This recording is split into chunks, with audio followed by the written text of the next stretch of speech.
Miss Sarah Quintana is here. I have sent you all kinds of stuff about the work she's been doing recently, and it was incredible. It was really, really cool stuff last weekend? 2 weekends ago. Yeah, it was really cool. She'll tell you a little bit, hopefully, about that project. She's going to talk to you about songwriting and craft, and like I said in our email today, living through the artistry, because it's not all the pop machine, right? So living through what your voice is, and kind of surfacing that and getting in touch with that. So I'm excited to announce this. Thank you so much.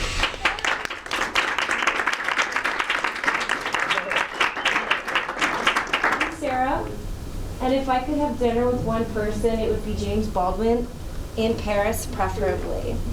Who would like to share their answer to this question? Please raise your hand. I said Jesus. I don't know why I didn't think of that. I thought it was pretty obvious. I like that. If you lost everything right now, your apartment, your books, no class, no nothing, no job, no responsibilities, and tomorrow was just like a blank slate, what would you do tomorrow? Think about it. And can we go to the next slide? I'll come right back to you 1 second. This is my pitch that I'm making. So when I was your age, that happened. I was a junior at Loyola, and I actually, we got flooded, and school was closed for the whole year. And my English teacher sent me on a study abroad program to the Netherlands. And there were a lot of jazz musicians there from UNO and other departments. And I basically was like, F this, I'll be a musician. And music was an easy way to connect with home in New Orleans because it couldn't flood and you couldn't lose it, and it was also paying. Like I was able to just sing and get money and drink beer with my friends. So it's been 10 years now. I can't believe I'm even doing this. But what I wanted to talk to you guys about today is all the weird random things that are not music that made it so that I could have a career in music and make the art I wanted. And when I was thinking about what to talk about, I think the main thing that I learned was how important writing is. Creative writing, specifically if you're a lyricist, but there's so many types of writing in music. Clarification question. I think you could go either way with that one. Take it or leave it. Yeah. Maybe also like it's more about like what you can do that's inside of you that isn't determined on where you are, who you're with. Like if you had to like just walk outside and do something, what would that be? But I was also just trying to get you to pay attention to my lecture. Next slide, please.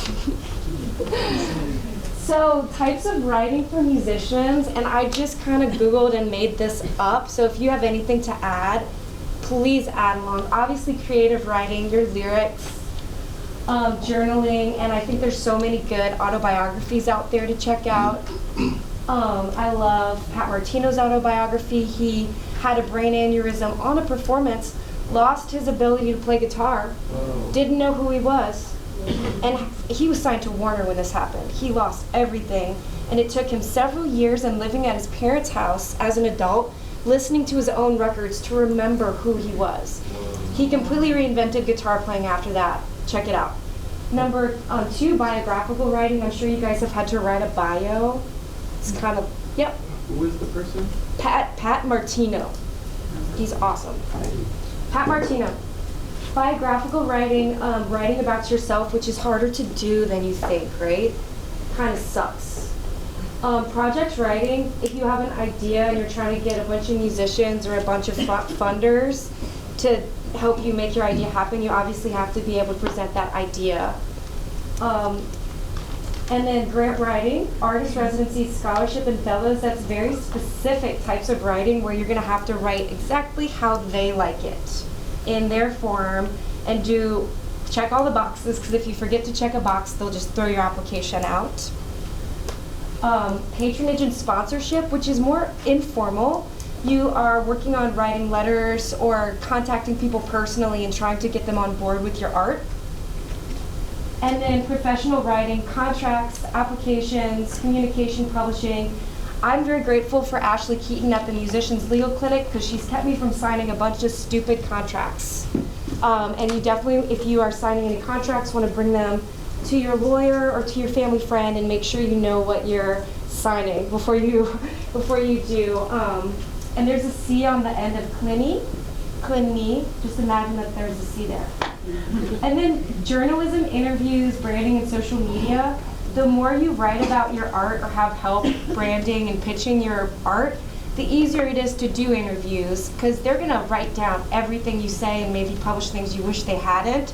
But if you kind of have your script in your mind and you've written out your thoughts, you'll put your project and the things that are important in the forefront of those conversations because you did that writing on your own time. Does that make sense?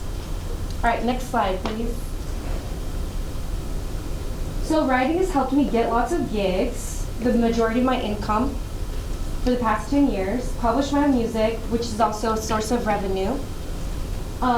2 of my songs are on Brian Eno's label. What? In Paris. His editor is Petra Matisse, and she publishes lyrics with a saxophone player that I work with.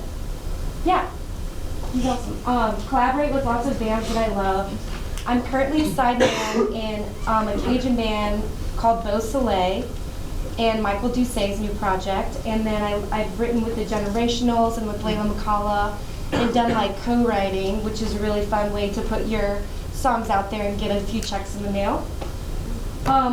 Artist residencies are an awesome place to go when you don't know what to do with yourself, and you can fill out an application or pitch an artist residency and go somewhere beautiful, and they basically sometimes will pay you or sometimes not, but will provide you with an opportunity to do that writing if you hadn't had a chance to.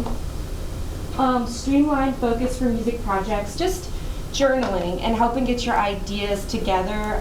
It really happen that you want to see happen. And so I guess I calculated how much money I've raised because of writing. And I was an English writing major before Katrina, and I studied French. And I moved to France after Katrina and began my career there kind of on accident. But because I could write and pitch a project, I got $30,000 plus in grants and scholarships to make my art. Some albums and adorable music videos like this one. Would you guys like to see a music video? I didn't feel like playing. But this is my website. Luna Lovegood is my favorite fictional character. And I wrote a song about the Mississippi River in an artist residency that you can see. The elevator pitch. So when I told you guys, can you think of one thing, when I told you guys a few minutes ago, what would you do if you lost everything? I lost everything and then I started singing. That was my elevator pitch to kind of pique your interest and then tell you what I do. So we can go to the next slide, get your pen and paper out, and we'll write our elevator pitch. And the rules are, your elevator pitch is 7 seconds or less. The idea is you'll be riding in an elevator with the potential funder of your dream project, and you'll be able to sell it within seconds to this dude, or dudette, or person of non-gender. And we will keep the pitch under 7 seconds. The first thing you say has to kind of pique their interest.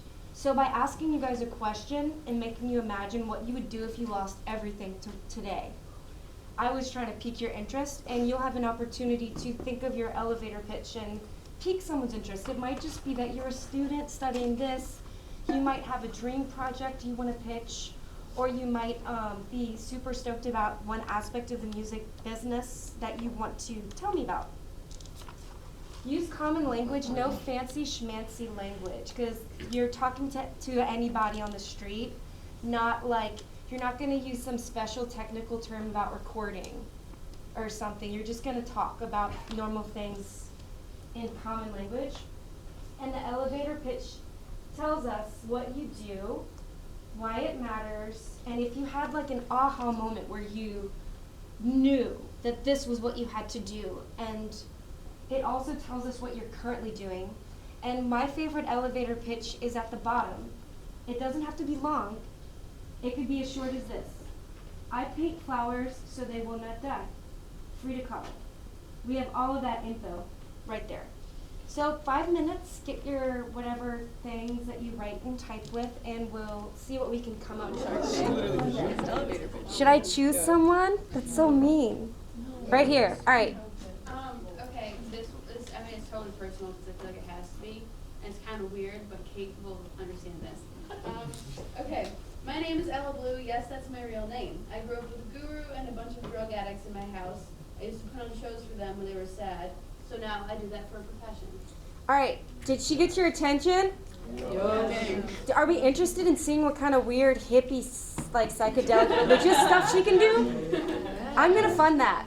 Awesome. Anybody else? Right here. As a kid, I always wanted to sail across the sea, but I never could until I realized that the music I wrote could be the vessel that got me there. So adorable. I hope you write classical music. Anybody else? Yeah. I'm a composer and producer for experimental, electronic, jazz, and pop.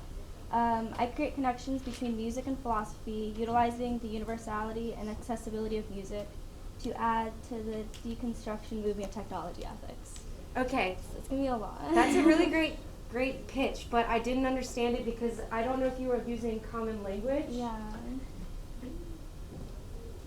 All right, rewrite that for me in common language so I can understand it.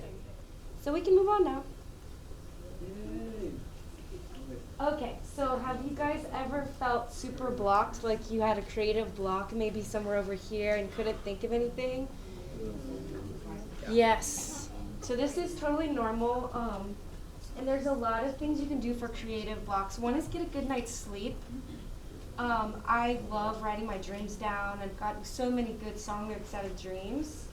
Get a good night's sleep. But another thing you can do is brainstorming, and this is one of my favorite books on brainstorming. It's called Designing Your Life, and the premise of the book is that these guys at Stanford are designers, but they're taking design theory and applying it to executive function decision making to show people that you don't have to just like truck along and do what people think you're supposed to do. You can step back and take a design approach and build the life you want. So if you only want to work 3 days a week, you can. If you only want to teach one-on-one and never teach a huge group, like I prefer one-on-one. This is terrifying. I can't, you know? And if you want, like I quit touring in 2012 because 76 shows was not what I wanted to do. And I didn't want to be in hotel rooms all the time. So I picked a different way to do that so that I wouldn't have to wash my underwear in hotel sinks. The idea is that you guys can design your own life, but you have to kind of start with a blank slate and give yourself freedom to just brainstorm. So we're going to do a brainstorming activity together, and these are the rules. Don't judge other people's ideas. You can have any idea. It can be wild.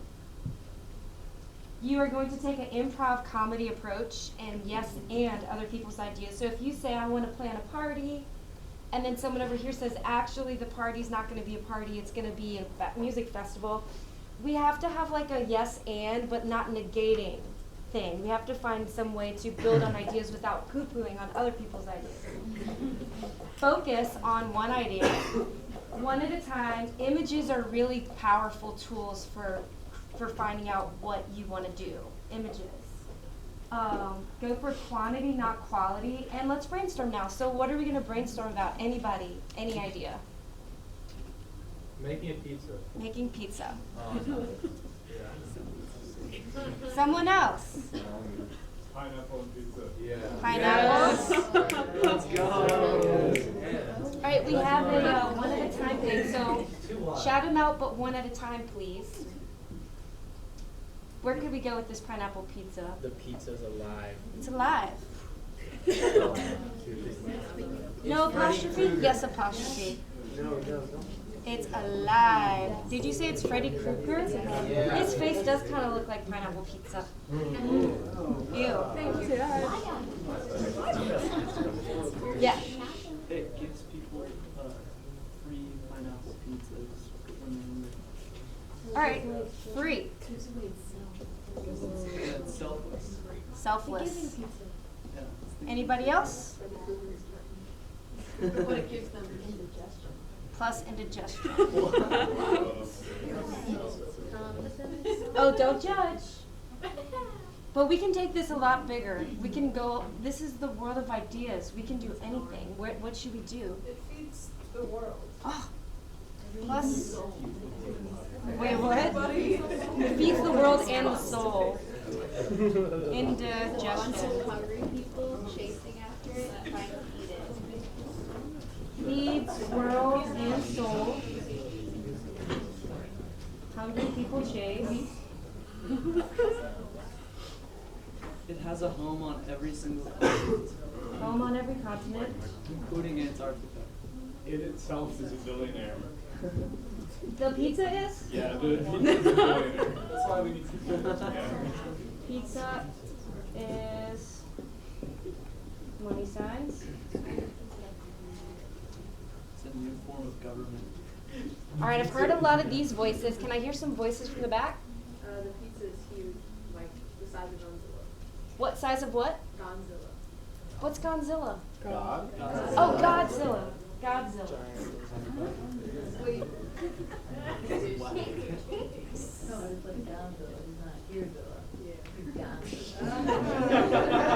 All right, any other details about this? Alive, Freddy Krueger, free pineapple pizza, feed your soul, feed the world, people chase it, and it's a millionaire, and it's Godzilla. The box it comes in is like environmental. Love that detail. Ego box. It's like the most environmentally friendly box ever. Right here? The oven that it was made in, though, is built out of straws.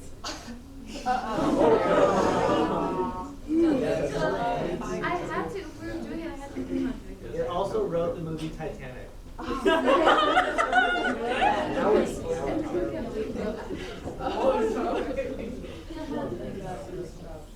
It's a big fan of death metal. Death metal. Loves death metal.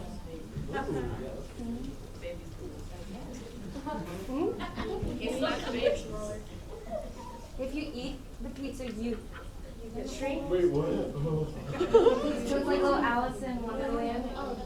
Eat it, and you shrink. Back here? Wait, one more time? Baby billionaire pizza. Love it. Who likes interpretive dance? Love that. Both of those. And has a heart. Who said that? That's so sweet. And right here? Oh, and let's do that. And scuba diving. Baby billionaire pizza who likes interpretive dance, scuba diving, and has a heart. It only speaks in Morse code. Cures cancer. Morse code. And slaps babies. Slaps babies. Anybody else? No bad idea. Well, this pizza sounds very special. Congratulations on brainstorming. Can we go to the next slide, please, Kate? Can we do that? So if you guys are ever feeling stuck, let yourself just think all kinds of things and just write them down and see if any of it pops up. This process is also called fast mapping, and you can do this in a list or start with your main idea in the center like this. And then you would, this book suggests that to mind map, you would put all your ideas here, and then those ideas would breed other ideas. And that's kind of what we did in our list. And it's also this idea that you're going to stay in the flow. You're not going to think about thinking. You're just going to do it. And then when you find an idea you really like, you can do what's called prototyping. So these ideas are a little crazy for prototyping, but maybe we would take Is there any idea on here that we've really liked as a group? What's our favorite idea about this pizza? Cures cancer. Wouldn't we like a pizza that cures cancer? Can we agree on that one? Yeah. All right, we're just going to do it for the sake of prototyping. So the pizza, I don't have an eraser and I'm not going to use my hands. Cures cancer is our prototype idea. We would, in order to prototype this, imagine what it would be like and how we would get there, and we would do something called backwards planning. So we go from the moment that your loved one is eating the pizza and being cured of cancer and working those steps backwards. But fast mapping and prototyping are quick. We may not necessarily know how or all the steps, just as when you are designing your dream album or getting ready to pitch your project, you might not know how you're gonna fund it or how it's gonna happen, but you're just gonna do it, even if it sounds impossible. You are going to find out what you like and don't like about it. So just as we eradicated certain ideas and kind of focused in on what we liked the most, it's okay to go in a certain direction with your project and be like, well, I know there's gonna be a string section, but there's definitely not gonna be any, electronic bass or whatever. Your values match your design, and it's your values that create your design, not the other way around, so you don't have to fit the form. It doesn't have to be an invention that exists already. It doesn't have to be what other people want it to be. It can be whatever you want it to be.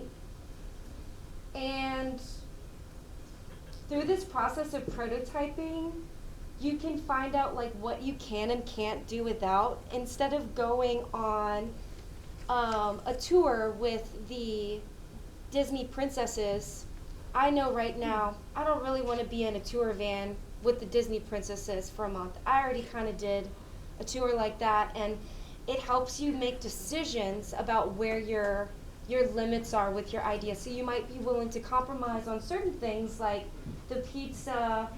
After all, this was a good idea to have the pizza's home on every continent, and we'll integrate that into our prototype of what we want to do with this pizza project, but we don't necessarily have to have pineapple. Unless you really need pineapple, then we know that that's a non-negotiable. That's the part that cures cancer. You might be right.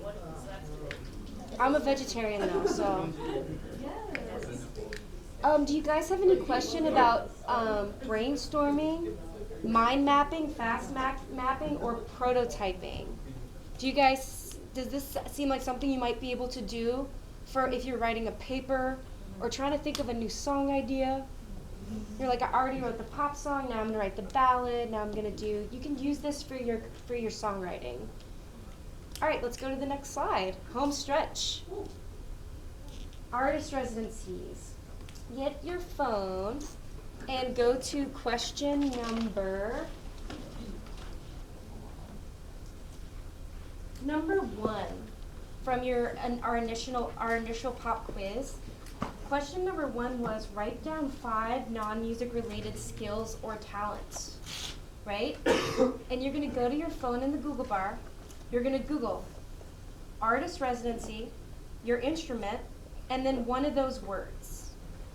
It could be artist, like my friend Robin, who teaches here, got a Jewish artist residency. You could also do this for grants too. So you'd write artist, like grant, jazz bass, and then whatever your special thing about you is. Anybody want to share what their Google search is? Oh, so an artist residency is a place where they give you money and time to work on your art. And it's also prestigious. So I had one artist residency in 2012, but my music was in the CAC, Longview House and Gardens, and NOMA the following year. I didn't even apply for that stuff, they just asked me. So artist residencies are really great networking tools, and it's also a nice way to put your music out there and get it funded. So we're just gonna Google search if there's any, you like death metal, did you say that? Death metal, artist residency, Google it. anything that's your interesting thing, there's an artist residency or a grant for anything, is what I'm trying to tell you. Okay. So this is another thing you can do. You can have a dream, know what you want to do and how you're going to do it, make a list of people who have money in your life or who you might be able to ask, even just complete strangers, like if you have your email list from your fans that come to your show. And you can call them or write them and ask them if they want to participate in your next project. You can offer them a tour of your studio. You can offer them your music or a private concert, but I tried it and it totally worked. I got $4,000 from this couple that I wrote a formal letter, and when they come down to New Orleans, I give them jazz tours and take them out to hear jazz. And I sing swing and traditional jazz, which is how they know me. But they were one of my Kickstarter backers from a long time ago and told me they'd love to help me make my next album and to let them know when. So be sure as you're shaking hands, you have your future plan for how you're going to make your art happen and who you think might be willing to give. It makes people really happy. The worst thing that can happen is they say no, which has happened to me too. But I'm not butthurt. All right, how about we go to the next one? But why? Question number 4, if you could make a wish and change one thing about the world, what would it be? Anybody have anything they'd like to share? I did a grant for my Studio in the Woods residency, where the idea was making art that's environmentally sound. So there's also a really neat way to have your values be a part of your work from the beginning instead of trying to like backtrack, you know? And if you Google grant, clean energy, vocal performance, you will find a grant like for whatever. It's amazing. All right, next slide, please. I love this definition of responsibility as responsibility, and that your music and your art is a platform for you to speak out about the things you care about. No matter what your beliefs or your causes are, it's so wonderful to have a fundamental value or an ideal that you don't betray, like the person over here who's going to be an artist no matter what, and that's all they know. That's their core value, and it's a beautiful thing. Taylor Swift and Billy Joel. Thought I'd throw some of that on there. Next slide, please. Oh, I love this book. If you're struggling with being productive and you want to get your SHIT together, pick up a copy of The Artist's Way. There's a painter that gave it to me when I was 20, and it gets you writing like crazy, writing songs. One time I wrote 20 songs in a day. I'm not kidding. Most of them were doo-doo, but there was a couple that made it on an album. I have a question.